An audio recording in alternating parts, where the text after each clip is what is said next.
कुंभ मेला क्यों मनाया जाता है और इसके पीछे का कारण क्या है? कुंभ मेला भारत की सबसे महत्वपूर्ण और प्राचीन धार्मिक परंपराओं में से एक है, जो आध्यात्मिक आस्था और संस्कृति का प्रतीक है।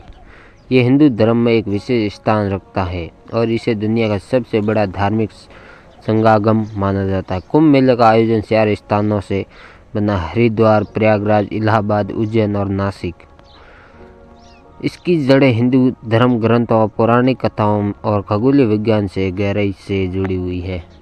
कुंभ मेले का पौराणिक महत्व। कुंभ मेले का इतिहास हिंदू पौराणिक कथाओं में से शुरू होता है, जिसमें समुद्र मंथन, क्षीर सागर मंथन की कथा महत्वपूर्ण है।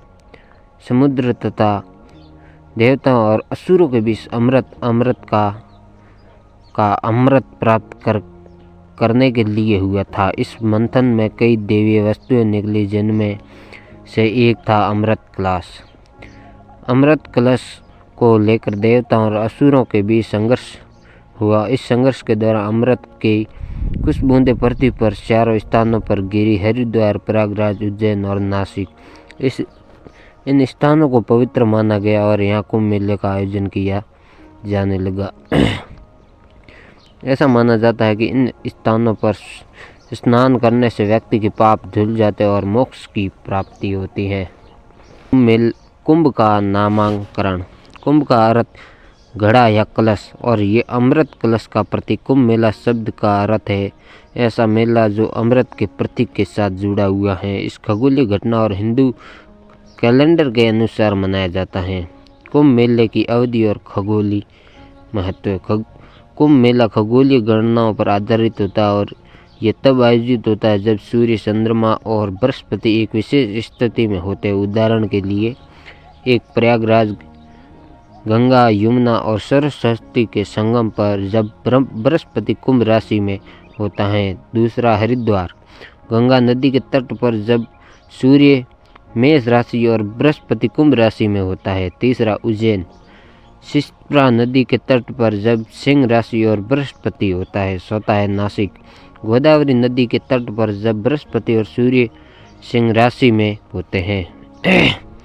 ये खगोलीय स्थिति इन स्थानों में विशेष ऊर्जा और आध्यात्मिक महत्व प्रदान करती है। कुंभ मेले का धार्मिक और आध्यात्मिक महत्व। नंबर 1 है पापों का शुद्धिकरण। ऐसा माना जाता है कि कुंभ मेले के दौरान पवित्र नदियों में स्नान करने से सभी पाप धुल जाते हैं और आत्मा शुद्ध हो जाती है।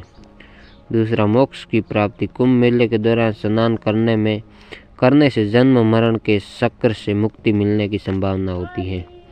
3, धार्मिक कर्मकांड। इस अवसर पर हवन, दान, ध्यान और योग जैसे कर्मकांड किए जाते हैं, जो आत्मा को शुद्ध करने और ईश्वर के निकट लाने का माध्यम है। 4, संतों और साधुओं का संगम। यह मेला भारत के सभी संतों, महंतों, नागा साधुओं और धार्मिक गुरुओं का संगम होता है। यहाँ आकर साधु संत अपनी शिक्षाओं और ज्ञान का प्रसार करते हैं। सामाजिक महत्व। संस्कृति और परंपराओं का संरक्षण। कुंभ मेला भारत की संस्कृति धरोहर को सुरक्षित करता है।